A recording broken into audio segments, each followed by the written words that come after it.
Hello and welcome to the Untranslatable Podcast. We are here recording episode 35, Work-Life Balance Around the World, and I'm here today to talk with my esteemed colleague, my good friend, and my amazing co-host, my buddy Jared. Freshly pressed French press, literally as the intro was playing. I'm ready to talk about work-life balance, Chad.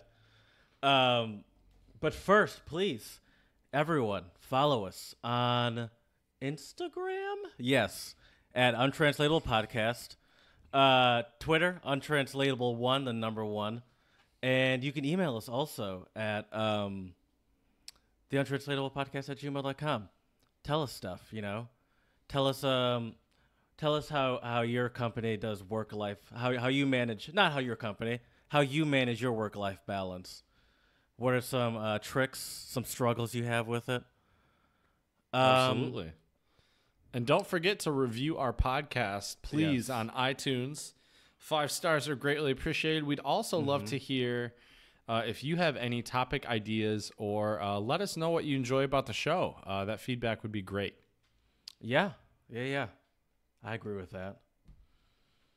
How's it going in Komutov, Chad? It's going well, man. But I gotta say, today was a new experience for me. Well, I had a couple new experiences. So I was walking back from school and was listening to, I don't know what I was listening to, but something on my walk back. And this guy stops me and asks me for the time, which has happened to me a few times here in Komutov. I didn't have my watch on me. I wish I would have had my watch on me. I would have just flashed in my wrist and been like, check the time. You understand how do you what time is it? He not really, but he asked me a question and then he kind of what time is it in 2018? I don't know. but I will get there. Don't you worry. I will. Someone did ask me what time it was actually a couple months ago. So and I was like, really? I mean, okay, but this is right. Maybe their cell phone battery's dead. I don't know. Who knows? Yeah. But that's fair, whatever. But anyway, so I show him my phone, and then he goes, "Oh, okay." And I start to walk away, and he like taps me on the shoulder, and then he asks me, "Mluvite česky? Do you speak Czech?" And I said, "Ne," which is Mluvite anglicky, right? I could ask him that, and he goes English, and I'm like, "Yes." He goes, "I have a present for you," and he pulls out two. Jesus Christ! Yep, just wait for it. He pulls out two. Like little like cologne boxes or like eau de parfum or whatever. Pulls them out. I did, and he pulls them out, and I like wouldn't accept them. He goes, "No, just take them, And then I knew the next question he was going to ask is, "Do you have any money?" Yeah, of course. I knew it. I thought I was smarter than this, Jared. I thought I was smarter than this, but apparently not. I said, you know what, like. I'm sure you're probably just a scammer. I got as you said. I was played. I gave him the change in my pocket. It was only like 70 crowns, so it was right. Like, but that's like all right. That's what you got me. Yep. And then he tried to give me another one, and try to get more money out of me. And he was like paper. Like, do you have cash? And I'm like, nope. He's like ATM, and I'm like nope. Like there's no fake shitty cologne. Right. Hey, one of them actually smells pretty good. Oh, he gave you a test? No. I mean, I opened them up when I got home and smelled them. He gave them to you. Yeah. Oh, yeah. But I didn't know you got the. I would say 70 crowns for 2 things of cologne isn't a bad good deal. Though. Yeah. Oh yeah. So I don't know if he got scammed or I got the cologne. Oh no, I got the Oh, I think this has turned into a good negotiation then. Right? Yeah. I don't know. I think he got. Right. Although I'm sure he didn't pay for those cologne at all. Probably. That's what I was thinking about when I was walking home. I was like, am I carrying stolen goods right now? Like, yeah, probably. You know, or maybe he bought them in bulk for, you know, yeah, you think cheaper. So? How many do you think you'd have to buy in bulk to get that price? I don't even know. That's a great 40,000. But see, like, here's 50,000. Here's the thing. I can get, like, I usually buy off-brand this guy has cologne pallets in the somewhere States. in a warehouse. Right. Maybe he has connections. I don't know. I went to go find these colognes online, and the only websites I could find were Turkish websites. So who knows? Maybe he's got some connections in Turkey who got the hookup with the. They cologne are good factories. smelling people. Little known fact. But yeah, so I figured okay. though that This was in Komutov? Yeah, this was right by the bus stop on the walk home. He needs to have bigger ambitions. Take it on the road to Prague and really well, I think in Prague that probably wouldn't fly. And he got me when I had my guard down. Oh yeah, for sure. I've been really trusting because everyone here has been so awesome and so friendly. Good guy and so Chad nice. walking around with a smile on his face. That's right. Sticking out like a sore thumb. That's the other funny thing though. When I walk around school with some of the teachers, I'll tell them Dobrý den, which is Czech for like good day or hello. But every time I walk up or down the steps to go either to or from a class, I see all the students, and they all know who I am. So it's always hello, hello, hello, hello. I feel kind of like a broken record, but at the same time, I really like it because it's like I know them and they know me, and like I don't know, it's kind of nice. Yeah. It's also might sound, I don't know if this sounds weird or not, but it's like your own thing because obviously in all the other classes they're speaking Czech. So yeah. It's like you almost have a secret language, but it's not a secret. Everyone knows it. Right. But, and I've also been offering an English teaching class for a few of the teachers, and so they're starting to learn some more English too. A couple of them are. Go ahead. Is that separate from your back and forth with those other two teachers that you do? Yeah, that's separate. Mm-hmm. Okay. Wow. You're getting into a lot of these like conversational groups, Extracurriculars. Yeah. You better believe it. I guess that makes sense. Yeah, that's part of the gig. I think about back in college when we had to go to like those cultural event? Is that what you called them? Yeah, and Sprachtisch. Yeah, and Sprachtisch. Yeah. Mm-hmm. I guess that's part of the gig. So how is it teaching the adults? What's that like? It's really good. And I have to say I really love their attitude and their enthusiasm. I thought they'd be really serious, but they come to class and like they're there to have fun. That's what I was expecting too. Yeah, and so the fact that they're there to have fun, I think, really helps. Do the students tend to have speak better English than the teachers? I mean, obviously not usually than the English teachers at the school. Well, of course, not the English teachers, but it depends. I think a lot of the younger teachers, the ones closer in their 30s and 40s, they speak pretty good English, I would say. Right. Some of the older ones maybe not, because a lot of them, they learned Russian when they were in school and not English. That's what I was thinking. Yeah, like a lot of these kids that are growing up now are growing up immersed in English media. Mm-hmm. And that was not, obviously not the case for these people growing up, required to learn Russian and know outside media. Yeah, it's a big difference. But what's interesting though too is after the Velvet Revolution and the Czech Republic basically, I don't know if abolished is the right word, but after basically communism fell, I've been told by a few older teachers that like it was just this amazing kind of euphoric feeling of, oh my God, now we have access to English and we want to learn it, and they were super excited. But now I've heard a lot of the younger people, some of them may take it for granted a little bit just because it's kind of a part of their everyday life, which is a good thing. Don't get me wrong, but at the same time, they're all on Twitter and Instagram following the same famous people as a lot of Americans and English people and Australians and stuff. What's surprising to me though is Instagram seems to me the most popular social media platform with most of my students.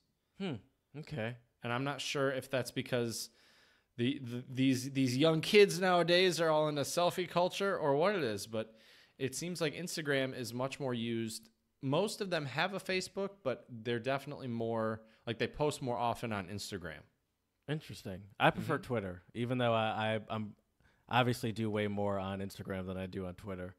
Right. For the pod at least, not personally really, but I prefer Twitter. But Twitter's not that popular here. Maybe it's because I'm old. Is that it? Maybe. Is that what? We're both old, man. That's what it is. What growing up is like. I guess so. Like the late 20s, 30s crowd they like Twitter, and that's like the Facebook for like our parents and stuff. Although I have to admit, I like Facebook because I don't really use Twitter. Instagram is okay, but I like Facebook because that's what I use to communicate with a lot of my friends abroad. That or WhatsApp. But yeah. Speaking of social medias around the world, actually, never mind. This is completely unrelated. But this week at Lidl, which is a grocery store here, they had American Week. Oh, wow. So what do you think they were selling at Lidl, Jared, for Hot American dogs. Week? Okay, yeah, they did have hot dogs. What else did they have? Coca-Cola. I mean, you can get that. Well, they always have that. Yeah. That's a good point. American Week. Hamburgers. Well, I think. How do you do that though? Well, Because see, I don't think they have. special. They weren't having hamburgers because, like, the section of the store that was American. Is it packaged food? Yeah, it's all. I would say it's Like all packaged Pop-Tarts? food. Sadly, no. No Okay. Pop-Tarts. Kraft macaroni and cheese. I wish. Also, no. I feel will like tell I'm you making they good did guesses, have though. they did have hamburger buns.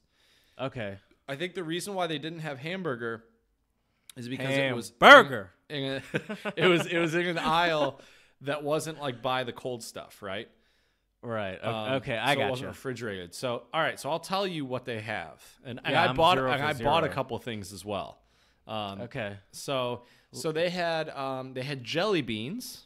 I didn't buy any jelly beans, but they had jelly beans. Get out of here. That's an American thing? Are guess. Americans known for jelly beans? That's I garbage. guess. See, this is what I find fascinating though, and why I love going grocery shopping in different countries, because you get to hear Get out of here, jelly beans. you get to hear or see what other countries perceive as being American, right? So they had hamburger buns, they had hot dogs, but they were like in like a pickle jar, like with like juice. Like I don't. Yeah. Can you grill those? Does that work? I don't know. I don't really know how that works. I didn't buy them. They had those. So they had hamburger buns. They had hot dogs. They had jelly beans. I wonder if that's what they think. Like, that's how they think we make our hot dogs. They're like, there's no way they're using like, or it's just like we're not allowing that garbage into our country. Like, actual hot dogs might just be illegal in the EU for all we know. Probably based on what the ingredients Oscar Mayer are. hot dogs are probably not even allowed to be taken in your like carry-on when you travel, sir. Right. We're gonna have to either arrest you or burn this right now. Right. It's like, why didn't you miss your flight? Well, I got detained by customs because I brought hot dogs with me. Brought those Oscar Dog Mayer went crazy wieners. and tackled me. Oh my god. Oh, that's great. That's too funny. What else do they have? So they also had chocolate chip cookies. Chips Ahoy. No. So here's the other weird thing. See, they're just getting generically what Americans would have, because I think brand is important, because any country can have cookies. Well, this is what struck me the most about American Week at Lidl was they only had one brand, and I don't think it's an American brand. The brand is called Mick Kennedy, like MC and then like President Kennedy. Huh? I've never heard of it. Me That's either. the cookie brand. It was actually not the cookie brand, but the brand for everything else. Pretty much everything else. But what was funny is they had pepper jack, Monterey cheddar, cheese. Okay, so that. Oh, dude, there's a Lidl's American food. Welcome to Germanica. Keep going. I'm listening. Okay. And then they also had pancake batter that was like in like a ketchup bottle thing that you could like squirt out. So I thought that was kind of cool. Oh, that's American. That's good. That is good. That's even better than Bisquick. Right? Oh, for sure. Bisquick makes you add water, those greedy fucks. We don't got time for that. Let's be real. We don't got time for that. They also. By the way, I see these. I see the packaging. It looks like it's from like the 1950s or something. It was all red, white, and blue. Like, yeah. There's like the Statue of Liberty on all of it. Mm-hmm. Yep. What else did they have? They had. Let's see here. I'm trying to think. They had. Can I name something? Yeah. Because I know a couple things. They apparently had in the frozen food section. I think I'm seeing onion rings. Did you see any onion rings? Oh damn! I didn't check the. Oh, I goofed, man. I didn't check the frozen foods. Okay. There was popcorn. Yep. Cookie dough. I didn't see cookie dough, but all right. Oh, cookie dough ice cream. Excuse me. Okay. Which I didn't realize was. I didn't realize that was an American thing, but I guess Oh yeah, for sure. I feel like that's really American. that sort of gluttonous shit only Americans could think of. Exactly. Let's break up the cookie. Exactly. Like for example, Dairy Queen putting a brownie or something into ice cream. Or all the different like types of candies that they put in ice cream. Smooth peanut butter as well, by the way. Oh, dude, no, I got crunchy peanut butter. I bought 2 Oh, jars you of were it. crunchy? I was pumped. It was pretty affordable. Usually peanut butter in the Czech Republic and Europe in general can be pretty expensive because I Yeah, don't but think it's it's used as commonly as like other spreads are. But I got 2 things of peanut butter for I think like $3 each, something like that. Yeah, that's not bad. So not I mean, too that bad. sounds pricey for like Czech Republic prices though, for food. Yeah, but this was obviously their fancy American week, so I had to. There's had a to lot of splurge on the stuff. peanut butter. I'm looking through it now. Jumbo peanuts, Yep. Yeah, they had jumbo peanuts there. I saw those. crunchy Southern chicken, I didn't see that there. I wish I would have found that there because I would have bought it. super size flips, which I think is I think think those is are. chips of some sort. I Ugh, think that's so, gross. yeah. I've I never think seen so. that before. It looks gross. Maple syrup, you said that, I believe. I did not, but yes, they Oh, had you maple didn't? syrup. Pulled Guess what pork else? barbecue. Guess what else I bought though? What else? I got me some good old bourbon whiskey. Oh, really? They don't Called usually have Western Gold. I mean, they have Jack Daniels here, but that? you know, right. I'm on that teacher budget, so It's Jack American Daniels. Week. Right. You're celebrating. That's right. That's right. Is it McKennedy branded whiskey? No, I don't know. Okay. It's just called Western Gold. I don't know. I love who this is the most, by the way. I don't know if this is gonna sound offensive or not, but this is like the most like if it was still Soviet time and they had an American week, I feel like this is what it would be. Like this is like what people in the 80s in the Soviet Union thought Americans were doing, or like their best approximation of America. This is like a hilarious approximation. I feel like Germany they do the same thing though. Like I feel like they just had this really interesting approximation of Interesting. what I guess I just don't remember an American week. And but you are right. They do. I mean, even if you just go like some grocery stores in Germany, at least I've been to, they'll have like an American section. And I always love going to that section in the store. America's no different, I guess, because they always have True. the quote unquote ethnic aisle or Asian food or Mexican aisle, and like you talk to like an actual like quote unquote Asian person or whatever, and they're like, yeah, no, I go to the Japanese store around the corner. I don't get anything from this garbage aisle. Right. Exactly. Exactly. But yeah, I can't complain though. I mean, it was really interesting to see everything. And actually, I snapped some pictures, but it was super awkward because they have security guards at Lidl, and he like saw me snapping pictures and he gave me a weird look. And That's your case of the joint. Exactly, or something. And what's even more awkward is like the booze they have there, like they have like the little protective thing on it, right? So you can't like shoplift it. Uh-huh. Well, the cashier took it off. I walked out and I still beeped. So he had to like check. And like when I pulled out my receipt, he was like super. Like that's obviously Czech for super. And apparently, I guess some people don't keep their receipts on them. But so thank God I had my receipt on me because my Czech is not good enough for me to discuss things with him about the that. the goings on of your American, and it's also embarrassing. Right. It's like pathetic. So I had to like kind of like stealth American sneak week. photos, right? I had to. There's also cheesecake dessert. This looks like as I said 80s approximation or actual like 40s and 50s in America. McKennedy brand. And don't forget, after a good McKennedy home-style chicken strips, smoke Winston cigarettes. You should be a radio advertiser. That was pretty good. Part of every healthy diet. Winston cigarettes.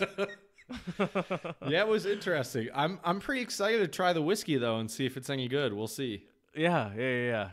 Next episode, Chad will be like either hammered or hungover, or I don't know, or both. Start hammered, end the episode hungover. You never know. It'll be a very long episode. Mm-hmm. Is it just like a fifth of American bourbon? Yep. Okay. Yep. You But could I'm splurge for the half a gallon? little skeptical if it was really made in America though. I'm not so sure. I'm a little skeptical because you don't even know what the brand is. You couldn't even tell me what the brand is. It's called Western Gold. I mean, that's what it says on. That's on it. The bottle. Yeah. Oh. I grab it, but it's in the other room. Oh no, you're good. You're good. Yeah. Okay. I mean, okay. We'll see. Yeah, we'll find out. Who knows? But yeah. So that's been my existence for the last 24 hours. What's been going on with you, man? Well, speaking of a little nostalgia, I a buddy from Study Abroad is going to be in Philadelphia tonight, and I'm going to hang out with him actually after this. Nolan. Oh, nice. He's going to be here, and I'm going to hang out with him, so that'll be cool. But see, I should have gone first because your stories were fun and lighthearted. Mine's not. Okay, that's all right. Nothing wrong with that. But anyway, on the other day, I got a phone call from and it was from one of my friends that I haven't talked to in a couple of years. And like I didn't answer it, mostly because I was cutting clips for this goddamn podcast. I put my, and also because I was like, I don't think I really want to talk to this dude. And I was like, there's kind of a reason why we haven't talked in so long. Mm-hmm. And after I finished doing the clips and making those as great as they are, Untranslatable Podcast on Instagram, Untranslatable 1 on Twitter. To see those great clips. Solid gold. That I ignored my old friend for. I called him back because I felt bad for some reason. And it was, I talked to him for like 2 hours. It was nice. We like caught up. But it was weird because like, it was a very friendly conversation. And it was like, we mentioned, I think the other day about like a conversation, like talking to someone that you haven't talked to in forever and it feeling like old times. Like there was that, but there was also like in the back of my head, like it's like I don't like this is weird for me, but I didn't know what to say. I almost kind of, and then so after like 2 hours, we talked to him or whatever, and I almost kind of felt a little guilty, Really? Okay. Yeah, I was like I felt like I should have said something, but I didn't want to make a scene. Mm-hmm. I'm the one that called him. I was like I don't know. I didn't call him, but you know what I mean. I don't know. It was weird. It's been bothering me. Also because I have a friend that plays hockey. He plays like what's like the professional league that's not actually ones that people watch. AAA. I think so. I'm not sure. Premier. I don't know what they call it. Yeah, I'm not. Anyway, I'm the wrong guy to ask. Yeah, I thought you would know. You used to play hockey. Right. Yeah, but I followed the NHL. You didn't have bigger aspirations? I mean, not really, no.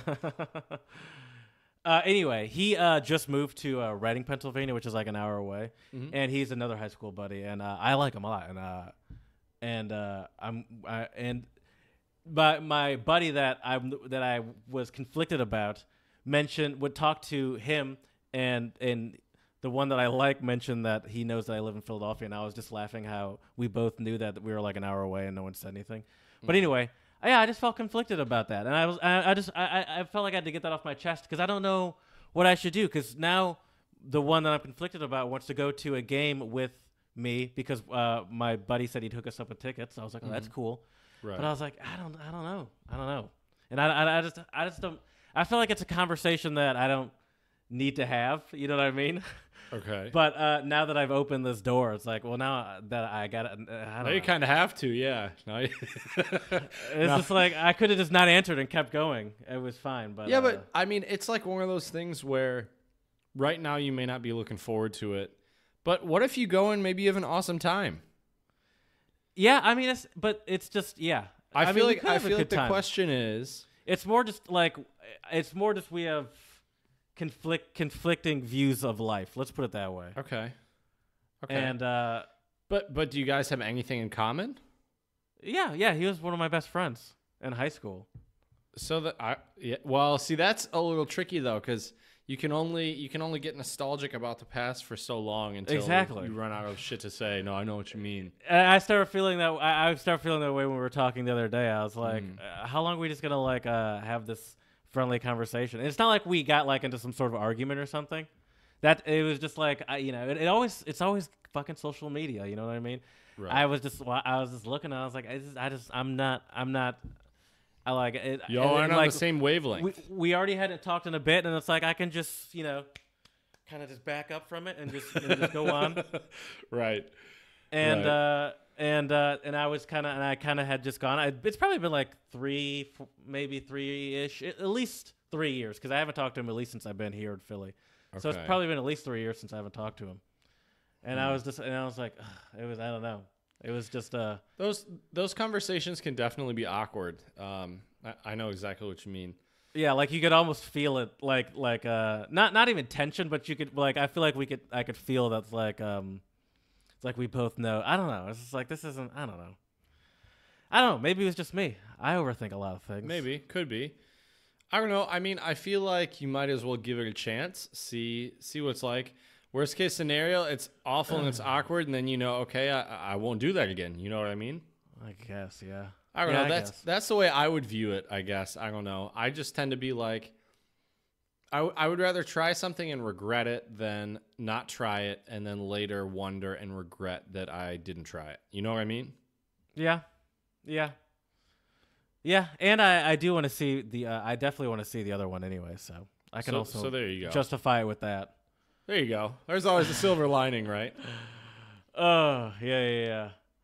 I also just I just hate I don't hate, but there is always like that thing about seeing people, even like with Nolan. Like there's no bad blood between Nolan and I. Like I'm excited to see him, but there's just this I gotta hopefully this goes well. I haven't seen you in years, but hopefully I think you're putting too much pressure on yourself. I think you're a cool enough dude that it would pretty much go well regardless what happened. I will give a preemptive shout out to Nolan because he is meeting me at my place, and we're gonna go to somewhere around me. And he's a salesperson for a beer company, and he was touring some other brewery or something like that, and they gave him a whole bunch of free beer. And he's like, I flew here, I can't take this back. Do you want some free beer?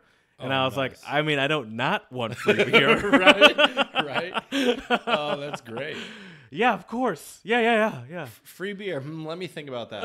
Okay. All right. I'll take it. I mean, I don't want it to go to waste. That's just... Right. I mean, if you really insist, I guess I'll take it. So it can only go so bad unless he brings like a shit ton of Natty Light. And I'm like, all right, bro. If he brought a bunch of Natty Light, then you could get nostalgic with our college days back in the day. Not maybe in a good way, but it is what it is, I thought you were going to say nostalgic with our Fight Club days and beat him over the head with those cans of Natty Light. I would say yes, but why would you bring me this garbage? Nice. Well, yeah. Speaking of shout-outs, I've got a couple shout-outs as well. The first shout-out I actually want to give, usually I try to give like positive, uplifting stories. This one's maybe a little bit selfish, but I really want to do it anyways. I have to give a shout out to one of my students, and I would also say a friend, Adam, for letting me know today. Sorry, I didn't mean to laugh at that. You're good. It sounds a little corny. I agree, but he's a great guy, and he told me today we were sitting. You said? Adam. Okay, sorry. We were sitting today at the cafeteria, and he just out of the blue was like, "Yeah, I love your podcast." And I had never mentioned it to him before, and he found it. So shout out to Adam. Really appreciate the support, and it was great. And he actually, yeah, definitely. So yeah, shout out to him. Also, shout out to a lot of the students at my school who have gone out of their way to invite me to do things and everything like that. It's really made me feel at home here in Chomutov. So wow, there's my cheesy, corny, sappy shout out to my homies in Chomutov. I wish I had a more like loving, like a ha ha ha sort of ham horn for something like that. Next time. But that's very nice though. I mean, that's definitely half the battle of moving to any new city is just feeling like people want you there. Mm-hmm. Oh, absolutely. And shout out to Adam. By the way, Adam, I haven't seen your review yet, but I'm sure it's coming in soon. That's right. I listen. It's not. I do talk to Chad behind the scenes, and it's not like your grade doesn't depend on it. But just to play it safe, just 5 stars. That's right. Here in the Czech Republic, the let me see here if I get this right. I think it's a 5 is the is a 5 the worst grade and the 1's the best grade? I don't remember, but I think that's what it is in Germany, but it goes to 6 or 7. Right, and 1's the best, right? Yes. All right, well, I was going to say no 5-star ratings. Y'all are getting 5s, but yeah, we'll do an inverse trade. Right. A 1 for a 5. Right. By the way, just imagine Chad getting fired for soliciting. Just imagine you getting fired for soliciting reviews.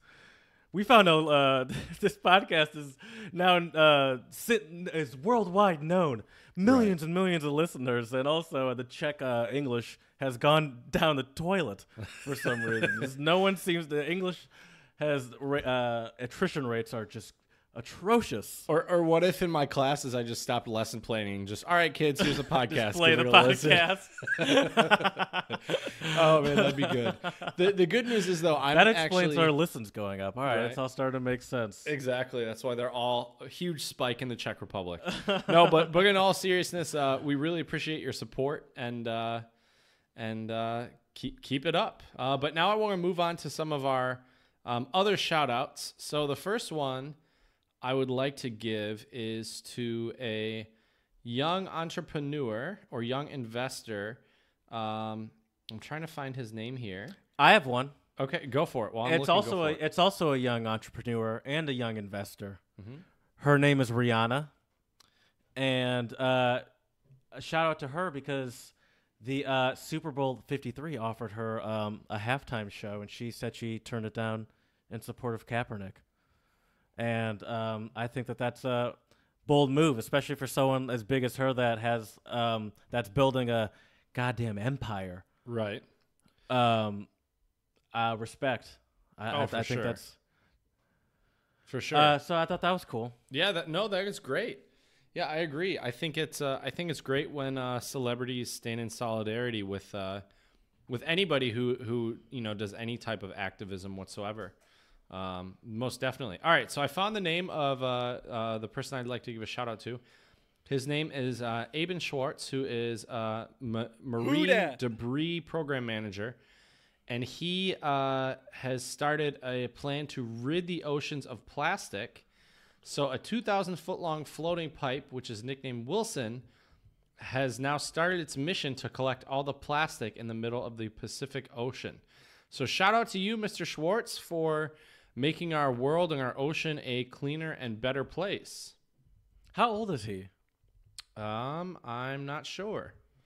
It didn't say his age. I feel like I've heard of him before. But it's cool that the ocean tube. It's kind of like a Pac-Man kind of thing. I don't know. It's really interesting. It's crazy how I think that's just a ignorance that a lot of people, including me, by the way, have, is just the level of pollution in oceans. Like it's ridiculous, the level of pollutions that are in oceans. But it's just like essentially, and for so long, even before forget the modern era, there's been like centuries and centuries of no regulation of what's happening in the waters. And then even still now, there's oil spill every other fucking year, and some oil companies just like, oops, sorry. Right. Hey, here we'll give Dawn a bunch of money so they can wipe off some ducks. Does that make up for the fact that we dumped millions and millions of gallons of oil into this water, and then accidentally set it on fire?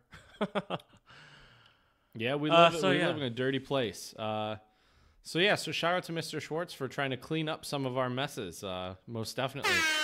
My next shout out goes to another, I think, very popular black female entertainer that we talked about last week on our Black Twitter episode, Cardi B. And she actually was seen handing out free winter coats in New York a few days ago. So shout out to you, Cardi B, for caring for the community and helping people out. I think it's great whenever celebrities and people who have such an influence do things like this to give back to the community. So that is absolutely great. I agree. I hope to think that, I like to think that I'll do that that I'll be very charitable with my money once I'm a millionaire. Once our pod hits it real big. Yes, our pod.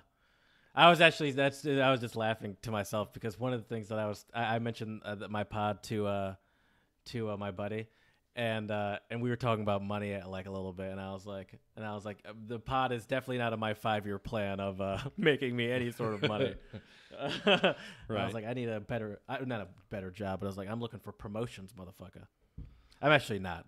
You're co-founder and co-CEO of this bad boy, though. Just saying. True. Trying to keep you along for the ride. I should put that on my LinkedIn. There you go. CEO, co-CEO, president, chairman, co-chairman of the. You can make yourself CFO too if you want. I mean, just go crazy, man. Go crazy. Okay. My next shout out goes to audio engineer. Exactly. I know the basics of GarageBand is essentially what that means. Hey, more than a lot of people out there, though. All right. So my next shout out goes to. I'm trying to find the guy's name. His last name is Dalton. Or Dalton. We'll call him Mr. Dalton. Shout out to Mr. Dalton for Mr. Dalton driving. He's actually a teenager, but he drove a dying man his favorite pizza all the way to Indiana. So wait, he drove a dying man his favorite pizza? From where? So this gentleman named Rich Morgan, who is sadly dying of cancer, and he was in hospice care, apparently loves this place called Steve's Pizza in Battle Creek. And he wanted to make the trip to Steve's Pizza all the way from Indianapolis. Unfortunately, his cancer was too advanced, so he had to go into hospice care. And then someone called Steve's Pizza, and the 18-year-old Dalton is his first name. Dalton Schaefer picked up the phone. He said that his family was thinking about coming up and grabbing pizza, said Dalton. A pizza delivery worker. Jesus Christ, Chad, control yourself. But due to the circumstances, they weren't able to do that. Julie's father was only hoping for a card. Steve's Pizza doesn't deliver, and certainly not for a 3.5-hour drive. But Dalton had a different idea. Out of the range. He made the pizza, loaded it into his car, and drove through the middle of the night, dropping off the pizza in person. So shout out to 3 hours away? Yeah, 225 miles. Okay, through the middle of the night. I mean, that seems a little of an exaggeration, but still, shout out. I mean, hey, I'm not gonna take away his hand. Well, he didn't arrive in Indy until 2:30 a.m. So there you go. As a car nerd, and I enjoy that very much because I like the idea of driving down the highway at like 130 at like 1 a.m. and getting pulled over and then explain to the cop why you're driving. And so then they fast. give you an escort all the way there. Yeah, read my mind. Oh yeah. Oh my God. Yeah. Let's go. That would be great. And of course, and I'm imagining also a motorcycle cop too. Oh yeah, the whole caravan, dude, for sure. The whole caravan. I also think of whenever I think of like a crazy pizza delivery journey, I always think of the SpongeBob episode where they deliver the pizza. It's not a boulder. It's a rock. Exactly. I haven't driven one of these babies in years. So shout out to you, Dalton, for being an amazing human being and going above and beyond for to make someone's last hours or few days on Earth pleasurable. So shout out to you. The last shout out I have today is giving a lot of Bill love. Gates. Giving a lot of love. I am. We throwing it out there. We gotta send those positive vibes into the universe, man. We need more positivity in this world. I'm feeling better opinion. already. Well, good. See, I'm hoping that we can also make our listeners feel better. So this last shout out I have is for the European Union Commission and also Bill Gates. They have launched a $100 million clean energy investment fund. Wow. So shout out to them for starting up this fund. Shout out for the big money. Right. So hopefully this will also make our world a cleaner and better place because if you know anything about climate change and you believe in what the scientists are saying, things are looking pretty bleak. So we need to make some changes. 3 oil spills in the 40 minutes since we've started recording this podcast. Exactly. Well, those are my shout outs. And I appreciate your shout out as well, Jared. But I think, thank you. I think, I was so happy to find a good one. Like, Right. oh yeah. Nice. Nice. Well, Jared, do you happen to know what time it is? Oh, let me check my Seiko 5 that I happen to be wearing. Oh. Wow, that's weird. Surprised you're not wearing your untranslatable Rolex this evening. It's getting serviced. It's fair in the enough. shop. Well, Jared, do you want to start one off for me? Sure. My first one is Persian. You know, and I should have put this one in through the speaker back to me thing, but I didn't. That was not the proper word for it. Halal Zadeh. Is it halal or halal? Well, that's why I kind of had to adjust it, because there is like a circumflex, which is interesting. French for grave, agu. Excuse me, agu, grave, circumflex. Those are the accents. Uh-huh. And it's like a circumflex over the A. So I didn't want to say it halal, but granted, I've only ever seen it on like the side of like street food here in Philadelphia, so Right. I don't really know. But halal zadeh. We'll just Okay. go with that. And what does it mean, word by word? Oh, actually, this probably is halal. Now that I read what the translation is, I'm putting it together. The translation is legit birth or kosher birth. So that's probably halal. Oh, it's definitely kosher. halal. Yeah. Yeah, halal zadeh. Kosher birth. Is that just... But see, so I'm assuming this is an idiom. Well, obviously this is some type of idiom, right? So then Yeah. kosher birth. Does this just means that like you're a pure person or you have like a good soul? No. Okay, I have no idea. What is it? So it means speak of the devil. Really? So if you're thinking about someone and they show up, you'll say, "What a kosher birth." Oh, interesting. Okay. So maybe I should have given you "What a kosher birth." That would have made it. Maybe that would have helped a little bit. Okay. Interesting. But yeah. Okay. I think, but you were on the right track in the sense by kosher birth. I think that means like how pure of like a right. like how untainted of a that was unplanned, a very kosher, natural happening. Interesting though. So speak of the devil. Interesting. Yeah. I explained that idiom actually to my students a little while back. It's a good idiom. Anyways, mine. I have a Czech one for you. I actually have 2 Czech ones for you. So this one is Ráno dobřejší večera, which means morning is wiser than the evening. It probably means that you're fresher in the morning than you are at night. Hit that ham horn, my man. Hit that ham horn. Yeah, so basically the most of your description good work is, gets done in the morning. Yeah, basically in English I would say we say sleep on it, right? Okay. But Czechs would say morning is wiser than the evening. Ráno mudřejší večera. It has that R with the hot check on it. I still can't quite pronounce it yet. We're getting there, though, baby steps. That definitely seemed like a struggle. My next one is Indonesian, and it's Bautana. Which means? And the literal translation is smell of soil. Smell of soil. Can you give me an example? I can't. Is it too obvious if you give me an example? Well, it is, but if you can guess first if you want. Yeah, let me think about it. The smell of but soil. an example would be fun, I'm sure. I mean, and that'll help me think of an example. Smell of soil. I mean, is this like? Does this? I don't know. Go with your gut. Go with it. Yeah. I'm thinking it's like if somebody like farts. No. I thought you were going somewhere else with that. Where did you think I was going? No. I thought you were. Well, see, if I say that, then I'll just give it to you. Just give it to me. Well, I can give you a hint first. Yeah. Okay. So, you and I are having some medium small talk, and you ask me, "Hey, Jared, how's your grandma going? How's your grandma doing? I haven't seen her in a while." And I said, "Oh, she's smells of soil, but she's still out there kicking. She's still going. She smells of soil, but I think she's got a few years left in her." Okay, so you're just getting older? Yeah, old. It essentially means like near to death or old people. Oh God. Like okay. yeah, like an old person smells the soil. Smells the soil. Okay. It's like, oh, you getting that little soil? I thought that was hilarious. You don't find it as hilarious as I did. I guess not. Slightly different senses of humor.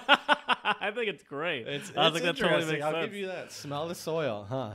I remember when I was in high school, I was going home I was at lunch and I told my my friends, I was like, oh, I'm not gonna be here on Friday. I'm going to Louisiana for my grandma's birthday.